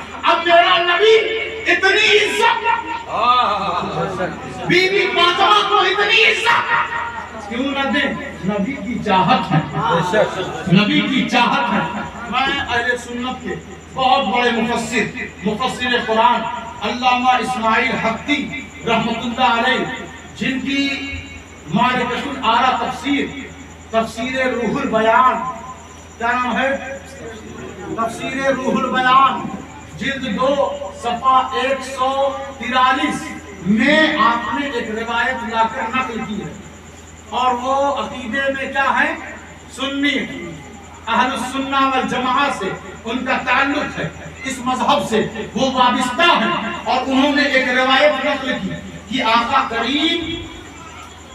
کریم کی بیٹی بی بی فاطمہ زہرا لما نظر علیہا ملک الموت، جب ان کے پاس ملک الموت آیا، موت کا فرشتہ، اس نام کو تو سبھی جانتے ہیں، بڑے فیمس ہیں۔ جب وہ ملک الموت بی بی فاطمہ کے پاس آتے ہیں، آنے کے بعد پھر کیا ہوا؟ روح نکالنے کے لیے، اور کہے گے اور کس لیے؟ ملک الموت کس لیے آتے ہیں؟ روح نکالنے کے لیے۔ جب وہ آتے ہیں تو اللہ کہتا ہے رک جا، اللہ کہتا ہے رک جا، کیوں پروردگار، کیا فاطمہ کو کبھی موت نہیں آئے گی؟ رسول کی بیٹی کیا ہمیشہ زندہ رہے گی؟ جس طرح سارے لوگوں کو موت آئی ہے اور آتی رہے گی، کل نفس ذائقۃ الموت، ہر ایک کو موت کا مزہ چکھنا ہے، تو بی بی فاطمہ کو بھی موت کا مزہ چکھنا ہے۔ کہا موت کا مزہ تو چکھنا ہے مگر تجھ سے نہیں، رک جا، ٹھہر جا۔ کہا کیوں پروردگار؟ کہا لم ترضی بقبضها کہ وہ راضی نہیں ہے کہ تو اس کی روح نکالے. نبی کی چاہت ہے, نبی کی چاہت ہے. فاطمہ راضی نہیں, وہ یہ نہیں چاہتی کہ تو اس کی روح نکالے. پھر کون نکالے گا؟ اس امر کے لیے میں ہی تو مامور ہوں, اس امر کے لیے تو نے میرا ہی انتخاب کیا. پھر کون نکالے گا؟ پھر کون نکالے گا؟ تو اللہ نے فرمایا کہ تو کیا سمجھتا ہے, میں نے بیٹا دیا ہے لوگوں کو, تیری ضرورت پڑی میں سورج روز نکالتا ہوں, روز ڈبا دیتا ہوں, تیری ضرورت پڑی چاند کو بدلتا رہتا ہوں پھر چھپا دیتا ہوں, تیری ضرورت پڑی آسمان اتنا اونچا بنایا, تیری ضرورت پڑی زمین سے فصلیں اگا دیتا ہوں, تیری ضرورت پڑی ہر مخلوق کو میں روزی دیتا ہوں, تیری ضرورت پڑی, تیری ضرورت پڑی. کہا نہیں پروردگار, تو کہا پھر کیسے سوچ لیا کہ ہر موت کے لیے تیری ضرورت پڑے گی. کہا پھر پروردگار, کہا سنو فقبض اللہ روحہا, آج اللہ خود اپنی دست قدرت سے فاطمہ کی روح نکالے گا, فاطمہ کی روح نکالے گا. فاطمہ کی, یہ میں نے اپنے طرف سے حکم دیا, جس کو بھی جو دیکھنا ہو وہ علامہ اسماعیل حقی کو پڑھے, اور بہت ان پر اتفاق ہے لوگوں کا, تمام لوگ ان کی تفسیر پڑھتے رہتے ہیں, پڑھیں اور پھر اپنے عقیدے کی اصلاح کریں. اللہ نے خود اس چاہت کی روح نکالی جو لخت جگر ہے حضور صلی اللہ علیہ وسلم. اب ایک اور چاہت سنا دیں. کون چاہت؟ امام حسن مصطفیٰ. یہ جو چاہت سن رہے ہیں نا, تو کل سے پھر آپ اپنی چاہت کے لیے مت لڑائی کیجیے. چاہت کہہ رہی ہے کہ فجر میں مت اٹھو, تو اب اپنی چاہت کا لحاظ مت رکھنا, فجر میں اٹھنا ہے نا, رمضان کے روزے رکھنا. اور نفس کہتا ہے روزہ مت رکھو, خود جم کے کھاؤ پیو. تو اب اپنی چاہت مت سننا, نبی کی چاہت بننا ہے تو اپنی چاہت کو مٹانا پڑتا ہے. اپنی چاہت لے کر چلو گے, نہ رسول کے کہلاؤ گے نہ اللہ کے کہلاؤ گے, ہر طرف دھکے کھاتے رہو گے. اپنی چاہت کو لے کر مت چلا کرو. اور ہمارا حال کیا ہے, موت ہو تو اپنی چاہت, شادی ہو تو اپنی چاہت. جب ہم کہیں پھنس جاتے ہیں نا, تب دین کی چاہت تلاش کرتے ہیں. اپنی چاہت کو بالائے طاق رکھو اور فرنٹ پہ اللہ رسول کی چاہت رکھو, کبھی شکست نہیں کھاؤ. وہ امام حسن مصطفیٰ ہیں. میں تو کہتا ہوں کہ جب حضرت امیر معاویہ اور امام حسن جب دونوں لوگ اپنی اپنی فوج لے کر آئے نا, تو امام حسن مصطفیٰ نے یہ سوچا, غور کیا, اور نبی نے فرما دیا تھا کہ مسلم گروہ میں یہ میرا بیٹا صلح کروائے گا. وہ گروہ کیا ہوں گے؟ مسلمانوں کے ہوں گے. کس کے ہوں گے؟ مسلمانوں کے. یعنی اللہ کے رسول نے امیر معاویہ کو مسلمان کہا, ان کی فوج کو مسلمان کہا ہے, تو ہم پر بھی یہ لازم ہے کہ ہم بھی انہیں مسلمان مانیں. تو اب دیکھیں, امام حسن مصطفیٰ نے یہ کہا کہ جنگ ہوگی تو تلوار چلے گی, تیروں کی بارش ہوگی, کتنے لوگ مارے جائیں گے, اور جتنے مارے جائیں گے سب کے سب مسلمان ہوں گے. جتنے مارے جائیں گے سب کے سب مسلمان ہوں گے. تو آپ نے کہا حضرت امیر معاویہ سے کہ میں یہ خلافت آپ کو دیتا ہوں, دستبردار ہوتا ہوں, اور 30 سالہ وقت گزر چکا امام حسن مصطفیٰ پر, خلافت راشدہ کا وقت سماپت ہو گیا. کس پر؟ امام حسن مصطفیٰ پر. ان سے پہلے مولا علی خلیفہ ہیں, ان سے پہلے عثمان غنی خلیفہ ہیں, ان سے پہلے عمر فاروق خلیفہ ہیں, ان سے پہلے ابو بکر صدیق خلیفہ ہیں. کسی نے کہا اے ابو بکر صدیق آپ تو اللہ کے خلیفہ ہیں. کہا نہیں, میں اللہ کا خلیفہ نہیں, اللہ کے خلیفہ تو نبی ہوتے. بے شک بے شک. اللہ کے خلیفہ کو انی جاعل فی الارض خلیفہ, نبی اللہ کے خلیفہ. کہا آپ کس کے خلیفہ؟ کہا میں تو رسول کا خلیفہ. سبحان اللہ. میں تو رسول کا خلیفہ. اب دیکھیں خلافت بھی ان کی رسول کے ذریعے, خلافت بھی ان کی رسول کے ذریعے. تو اب حضرت امام حسن مصطفیٰ نے قدم کو پیچھے ہٹایا اور کہا آج سے میں دستبردار ہوا, امیر معاویہ اس جھنڈے کو سنبھالے.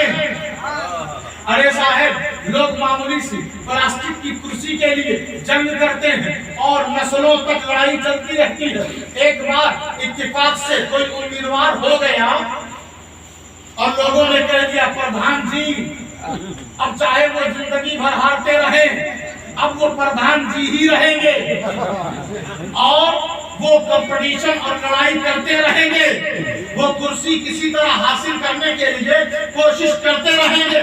وہ سارے مسلمانوں کا پاور, مسلمانوں کا دل, تمام خطے کی سرداری امام حسن مصطفیٰ کو حاصل تھی, حاصل تھی. انہوں نے کہا نبی کی چاہت نہ مسلوں کے لیے جنگ کرتی ہے, نہ کرسیوں کے لیے, نہ سلطنت کے لیے, نہ سطح کے لیے, نہ اقتدار کے لیے, وہ تو مرتی ہے نبی کی چاہت کے لیے. ایسے واپس گئے کہ مدینے میں جا کر پھٹا پرانا کپڑا پہن کر معمولی سی زندگی گزارنے لگے. کبھی رات کے گوشے میں حرم میں کہیں بیٹھے رہتے اور اللہ کی بارگاہ میں روتے رہتے. کوئی انہیں کبھی سامنے فرنٹ پر تقریر کرتے ہوئے یا لوگوں کو اپنی طرف مائل کرتے ہوئے کبھی کسی نے نہیں دیکھا. معمولی زندگی گزار کر آپ نے بتا دیا کہ دنیا والوں کبھی بھی اہل بیت پر الزام مت لگانا, ہم تو جیتے ہیں اس کے لیے, مرتے ہیں اسی کے لیے. نعرہ تکبیر, نعرہ تکبیر, نعرہ رسالت. اب آخری چاہت, جس چاہت پر ساری چاہتیں قربان, نواسہ رسول, لخت جگر, شہزادہ بطول, علی کا فرزند, علی کا بیٹا, جس کے رگوں میں نبی کا خون رواں دواں ہے. ابو بکر صدیق نے امام حسین اور حسن کو, دونوں بچوں کو کاندھے پر اٹھایا, مسجد سے باہر نکلے. علی سامنے مل گئے, مسکرا کے کہا علی یہ آپ کے بیٹے ہیں ضرور, لیکن ان کی شکلیں ہمارے آقا سے ملتی ہیں. ان سے کہو اگر اب اچھا ایک بات ہے نا کہ جب باپ کو لوگ پسند نہ کریں تو ان کے بچوں کو کوئی کاندھے پہ بٹھاتا ہے. اگر علی اور ابو بکر میں لڑائی تھی تو ان کے بچوں کو کاندھے پہ کیوں اٹھایا؟ ذرا ان سے بھی کہو اپنے دشمن کے بیٹوں کو ذرا کاندھے پر اٹھا کر دکھائیں کاندھے پر اٹھا کر. نہیں اٹھا سکتے نا, ارے اس کے جانوروں کو لوگ مار دیتے. یہ ہمارے دشمن کا پالا ہوا جانور, جانوروں کو بھی نہیں بخشتے. تو یہاں ابو بکر صدیق حسنین کریمین کو اپنے کاندھوں پر اٹھا کر دنیا کو اور ساری رافضیت کو, ساری شیعت کو یہ پیغام دے رہے ہیں کہ یاد رکھنا علی ہمارا ہے اور ہم علی کے ہیں.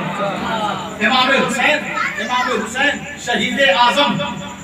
اچھا میں نے جو آیت کی تلاوت کی ہے اس کا ترجمہ کرنے پھر مختصر سے کچھ الفاظ آپ کے سامنے رکھ کے بیان کو ختم کرنے کہا ولا تحسبن الذین قتلوا, ولا تحسبن, ہرگز سوچنا مت, الذین ان لوگوں کے بارے میں, قتلوا جو قتل کر دیے گئے, فی سبیل اللہ کہاں قتل کیے گئے؟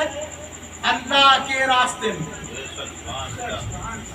اور اللہ کا راستہ بتائیں کہاں ہے؟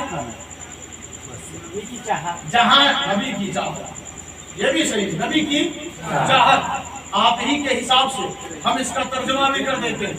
اللہ کا راستہ کیا؟ نبی کی چاہت۔ کہا جاؤ اپنے گھروں سے سارے مال، اپنے گھروں سے پیسہ خزانہ لے کر آؤ۔ کہاں لے کر آؤ؟ ابو بکر صدیق گئے، فاروق اعظم گئے، سارے صحابہ گئے، سب لے کر آئے۔ ابو بکر صدیق سب لے آئے۔ لوگوں نے کہا کہاں لے جا رہے ہو مال؟ کہا فی سبیل اللہ۔ نبی بول رہے ہیں اور فی سبیل اللہ نبی فرما رہے ہیں اعلان کر دو جنگ میں چلنا ہے۔ اعلان ہو گیا، شادی کی پہلی رات ہے، حضرت حنظلہ ہے، صحابی رسول ہے، شادی کی پہلی رات ہے، شادی کی پہلی رات۔ لوگ صاحب نماز چھوڑتے ہیں، روزہ چھوڑتے ہیں، تلاوت چھوڑتے ہیں، ان کا بس چلے تو وہ سب کچھ چھوڑ دیں۔ اور حق تو یہ ہے کہ ماں باپ بھی چھوڑ دیتے ہیں، تھوڑا سا ٹائم ہی صحیح، کچھ بچے اسی ٹائم سے چھوڑ دیتے ہیں، تو بس وہ چھوڑتے چلے جاتے ہیں۔ لیکن حضرت حنظلہ جن کی شادی ہوئی ہے، جن کی شادی ہوئی ہے، نبی کا منادی ندا کر رہا ہے چلے میدان جنگ میں، چلے میں بیوی کہتی ہے جائیے۔ اعلان ہو گیا، نبی کا پیغام آ گیا، کہا آج تو پہلی رات ہے، کہا نہیں جائیے ورنہ کل قیامت کے دن جب سارے شہداء کی بیویاں، سارے مجاہدین کی بیویاں رشک کریں گی تو میں تو رسوا ہو جاؤں گی، میں تو رسوا ہو جاؤں گی۔ بیوی بھی ایسی نیک خاتون حضرت حنظلہ نکل پڑے جنگ کے میدان میں۔ حنظلہ سے پوچھو کہاں جا رہے ہو؟ تو وہ کہیں گے فی سبیل اللہ۔ کہاں جا رہے ہو؟ فی سبیل اللہ۔ کہاں جا رہے ہو؟ فی سبیل اللہ۔ اب نبی نے فرمایا نماز قائم کرو، نبی نے فرمایا نماز قائم کرو، نماز ادا کرو۔ سارے مسلمان نکل پڑے نماز کی ادائیگی میں۔ کہاں جا رہے ہو؟ فی سبیل اللہ، فی سبیل اللہ۔ نبی نے فرمایا زکات دو، کہاں دے رہے ہو؟ فی سبیل اللہ۔ ہاتھ میں نبی کے دے رہے ہیں اور کہتے کیا فی سبیل اللہ۔ تو پتا چلا نبی کے پیچھے چلنا فی سبیل اللہ، نبی کی ادا پہ قربان جانا فی سبیل اللہ، نبی کے اسوے کو اپنا لینا فی سبیل اللہ، نبی کی گفتار پر عمل کر لینا فی سبیل اللہ، نبی کے اصحاب کے طرز کو اپنا لینا فی سبیل اللہ، نبی کے اہل بیت کے انداز اور طریق کو اپنا لینا فی سبیل اللہ۔ تو فی سبیل اللہ کیا ہے؟ نبی کے انداز، نبی کی گفتار اور نبی کے اصحاب اور آل کی اتباع کا نام فی سبیل اللہ۔ کیا ہے؟ فی سبیل اللہ۔ جو لوگ قتل کیے گئے ہیں راہ خدا میں، فی سبیل اللہ، کھیت کے لیے نہیں، جائیداد کے لیے نہیں، دکان اور پراپرٹی کے لیے نہیں، ذاتی دشمنی کے لیے جو مارا گیا نہیں، اپنے نفس کی حفاظت کے لیے جو مرا نہیں، بلکہ جو اللہ کے راستے میں مارا گیا وہ کیا ہے؟ شہید ہے۔ قتلو جو قتل کر دیا گیا، امواتن مت کہنا مردہ، ولا تحسبن مت سوچنا مردہ، بل احیاء بلکہ وہ زندہ ہیں۔ کیا ہے؟ زندہ ہیں اور اپنے رب کے پاس وہ رزق دیے جاتے ہیں۔ اب اللہ رزق کیسے دیتا ہے؟ اب آپ اللہ ہی سے پوچھ لیجئے گا کہ وہ کیسے رزق دیتا ہے، کیسے کھلاتا پلاتا ہے۔ یہ شہیدوں کے بارے میں اللہ فرما رہا ہے۔ ایک مقام پر کہا سورہ بقرہ میں وَلَا تَقُولُوا، مت کہو، کہنا زبان سے، سوچنا دماغ سے، وَلَا تَحْسَبَنَّ، سوچنا بھی مت، کیا؟ مردہ، وَلَا تَقُولُوا، بولنا بھی مت، کیا؟ مردہ۔ کہتے ہیں نا، یا تو آپ ایسا کریں کہ خوب دوڑ لیں پھر بولیں، دوڑ کر بولنا چاہیے، یہی ہے نا؟ کیا مطلب کہ خوب سمجھ لیں، غور کر لیں پھر بولیں۔ اب کچھ لوگ بول کر سوچتے ہیں ہمیں ایسے نہیں بولنا چاہیے، بول کر پچھتاتے ہیں، تو دونوں ہی ٹھوکر کھاتے ہیں۔ بول کر مت سوچو اور سوچ کر بولو، یہی تو سسٹم ہے نا۔ حضرت بی بی عائشہ نے کہا یا رسول اللہ صلی اللہ علیہ وسلم، آپ مجھے بتائیں اگر کوئی یہ سوچے کہ میں شراب پیوں گا، کوئی سوچے میں گناہ کروں گا، تو سوچنے پر کیا اللہ گرفت فرماتا ہے؟ گناہ بندہ گنہگار کہلائے گا؟ کہا نہیں عائشہ، میرا رب رحیم و کریم ہے۔ اگر وہ سوچنے پر پکڑنے لگے تب تو سب ہلاک ہو جائیں گے۔ لوگ نماز میں کھڑے ہو کر بھی سوچتے ہیں، تب تو وہ گئے کام سے۔ حضور نے فرمایا نہیں، جب تک کہ وہ شراب پی نہ لے تب تک وہ گنہگار نہیں ہوگا، جب تک کہ وہ نماز چھوڑ نہ دے تب تک وہ گنہگار نہیں ہوگا۔ سوچنے سے گنہگار نہیں ہوتا۔ لیکن یہ امام حسین یہ شہید کیسے ہیں جن کے بارے میں سورہ آل عمران اور سورہ بقرہ میں آیت موجود، یہ آیت کہہ رہی ہے بولو بھی مت، سوچو بھی مت۔ اب حضرات محترم، یہ میری تقریر کا آخری پڑاؤ چل رہا ہے، ذرا آپ آخری سمجھ کر سنیں۔ کیا کہا؟ سوچو بھی مت، بولو بھی مت۔ اللہ نے یہ پیغام دیا کہ شہیدوں کو بالخصوص موقع اور محل کے اعتبار سے کہ حسین کو مردہ سوچو بھی مت، بولو بھی مت، بول کر بھی مت سوچنا، سوچ کر بھی مت بولنا کہ حسین مردہ ہے۔ کیا پتا چلا، کیا معلوم ہوا کہ شراب سوچنے پر کہ ہم پیئیں گے شراب، سوچنے پر بندہ گنہگار نہیں ہوتا، پینے پر ہوتا ہے، پینے پر ہوتا ہے۔ لیکن حسین کو سوچ لے کہ مردہ ہے تو وہ گنہگار ہو جائے گا۔ دیکھیں، شراب پی لینا، شراب پی لینا یہ دین کا قانون ہے۔ دین نے کیا کیا ہے؟ منع کیا ہے، منع کیا ہے۔ دین کا قانون ہے، دین کا قانون بتا رہا ہے کہ شراب مت پیو۔ تو دین کے قانون کو آپ سوچ لیں تو گنہگار نہیں، کر لیں تو گنہگار ہے نا، یہی ہے نا سسٹم، کر لیں گنہگار۔ اور امام حسین کو مردہ سوچ لیں گنہگار، کہنا تو دور کی بات، سوچ لیں۔ اس محفل میں کچھ لوگ ہوں گے، چلو ساتھی ہیں، دوست ہیں، یار ہیں، ان کے بیچ میں بیٹھے ہیں، یہ سب کہتے ہیں حسین زندہ ہے، حسین زندہ باد، کیا کہتے ہیں؟ حسین زندہ باد۔ ان کے بیچ ہم بھی کہہ لیتے ہیں، لیکن ہم مانیں گے تھوڑی، ہم تو سوچ کے بیٹھے ہیں کہ وہ مردہ۔ تو دیکھو نا، سوچنے پر بھی اللہ نے پابندی لگا دی کہ بیٹا سوچنا بھی مت کہ حسین مردہ ہے۔ بولنا تو بہت دور کی بات، کیا پتا چلا کہ اگر شراب پینے کے بارے میں سوچ لو تو وہ دین کا قانون ہے، سوچنے پر پابندی نہیں۔ اور حسین مردہ ہے یہ سوچ لو تو اس پر پابندی ہے۔ تو شراب پینا یہ دین کا قانون ہے، اور حسین صرف دین کا قانون نہیں بلکہ خود دین ہے۔ دین است حسین، دین۔ نعرہ تکبیر، اللہ اکبر، نعرہ رسالت، یا رسول اللہ، علی کا دامن نہیں چھوڑیں گے، غوث کا دامن نہیں چھوڑیں گے، یا حسین، یا حسین، یا حسین، یا حسین، یا حسین، یا حسین، نعرہ تکبیر، اللہ اکبر۔ حسین زندہ ہے۔ حضرات محترم،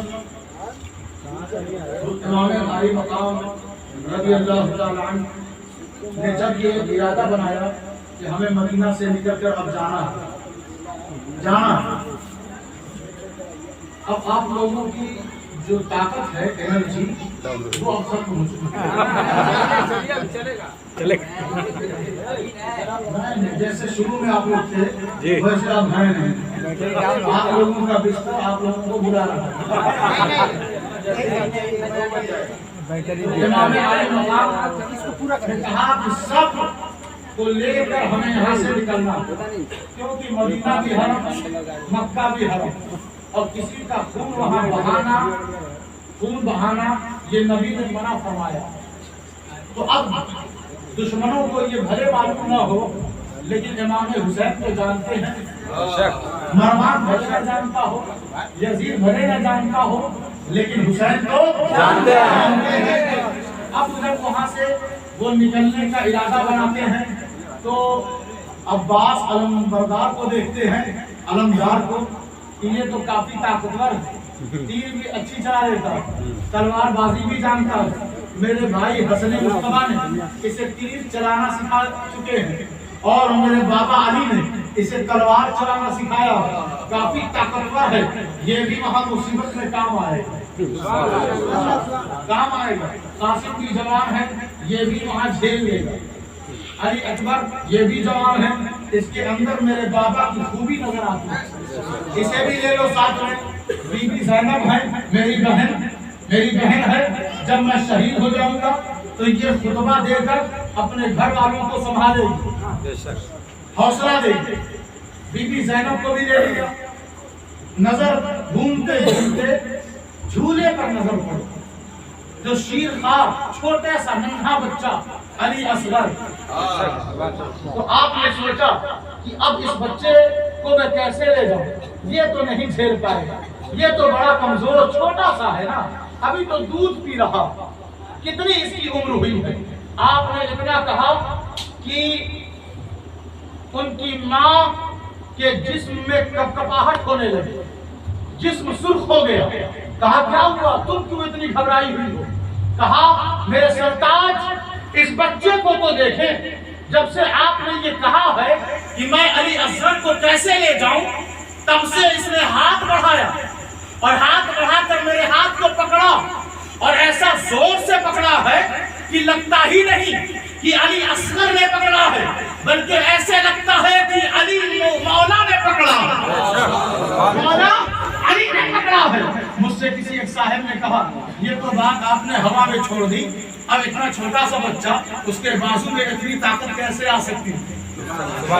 تو ہم بھی صاحب کوئی بغیر دلیل کے ملا تھوڑی ہے جو آیا وہی سبق کر کے چلا جائے، ایسا تو نہیں۔ ہم اہل سنت والجماعت ہیں، ہمارا جو ٹکاؤ ہے، ہمارا ٹھکانہ یا تو قرآن سے ملتا ہے یا تو حدیث سے ملتا ہے۔ ہم نے قرآن سے دلیل لوگے یا حدیث سے؟ آج کل لوگ اہل حدیث بھی ہے نا جی، مئو والے کہتے ہیں ارج حدیث، ان لوگوں کی حدیث بڑی نرالی۔ ہم نے کہا آپ حدیث سے دلیل لوگے یا قرآن سے؟ کہا آپ جو چاہیں وہ دے دیں۔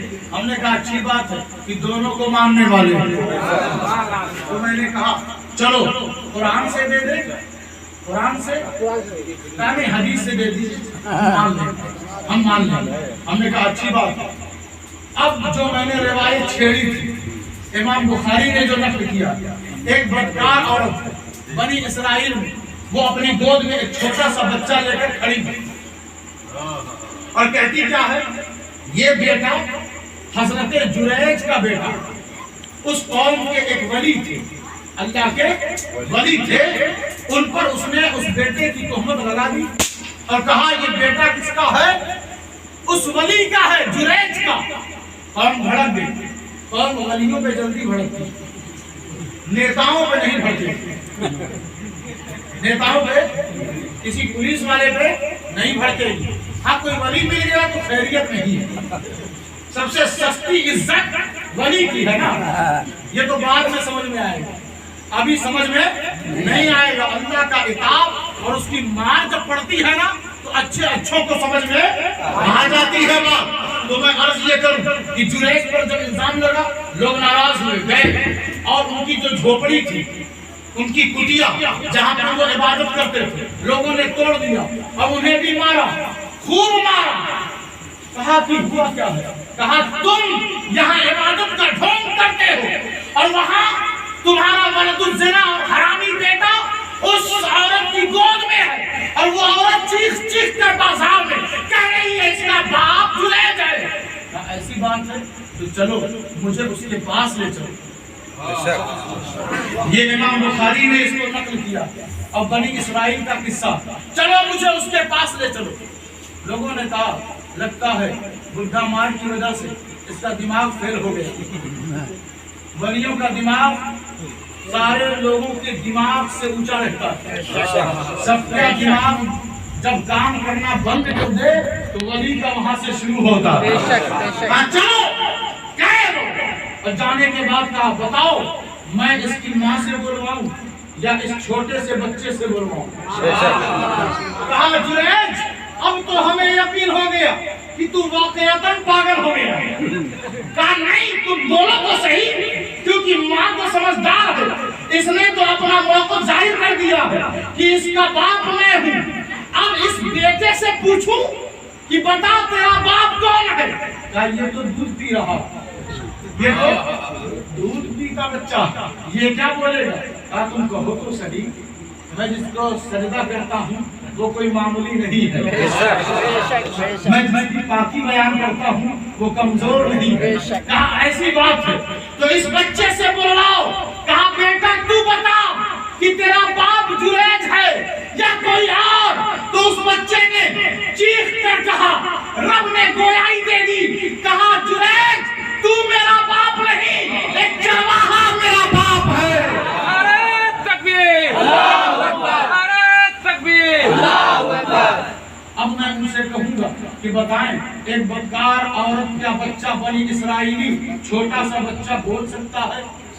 حسین کا بیٹا نہیں بول سکتا، حسین کا بیٹا پکڑ نہیں سکتا۔ اب ہم نے یہ ٹھیکہ لے لیا ہے کہ ہم کو اہل بیت اور نبی کی شان ہی میں کمی کرنا۔ یہ عجیب سوچ ہے، ایسی سوچوں سے توبہ اور استغفار کریں اور اللہ سے معافی مانگے کہ پروردگار جس سے تو راضی ہے اس سے ہمیں بھی راضی کر، جس سے تو راضی ہے ہمیں بھی اس سے راضی کر دے، تاکہ تیری رضا اور میری رضا ٹکرا جائے، میل آ جائے، تاکہ ہمارا بھی بیڑا پار ہو جائے۔ کہا یہ نبی کی چوتھی چاہت کا نام امام حسین ہے۔ کہا ٹھیک ہے چلو۔ جب تیاری شروع کر دی نا تیاری، تو پھر مجھ سے ایک صاحب نے کہا کہ یہ حسین کا ساتھ دینے کے لیے بڑے مسلمان صحابہ کی جماعت کوئی آیا کیوں نہیں؟ کوئی آیا؟ اگر وہ حق پر تھے تو اکیلے کیوں گئے؟ حق پر تھے تو اکیلے کیوں گئے؟ میں کہوں گا کہ آپ اپنے کھیت میں جب کھیتی کرنا ہوتا تو آپ اکیلے جاتے ہیں یا پورا گاؤں جاتا ہے؟ اکیلے جاتے ہیں نا۔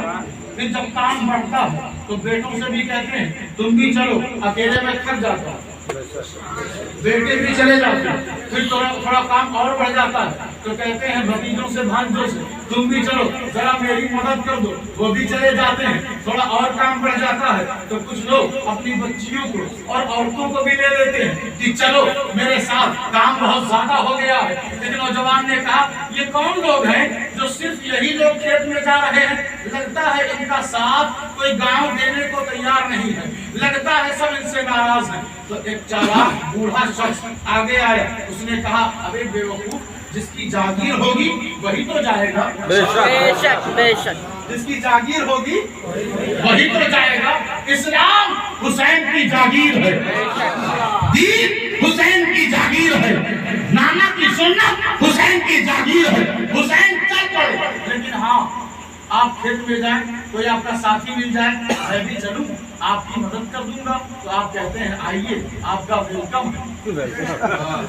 تو حسین نے بھی 72 ساتھیوں کا ویلکم کیا، استقبال کیا، کہا آؤ تم بھی آ جاؤ، کوئی بات نہیں آ جاؤ۔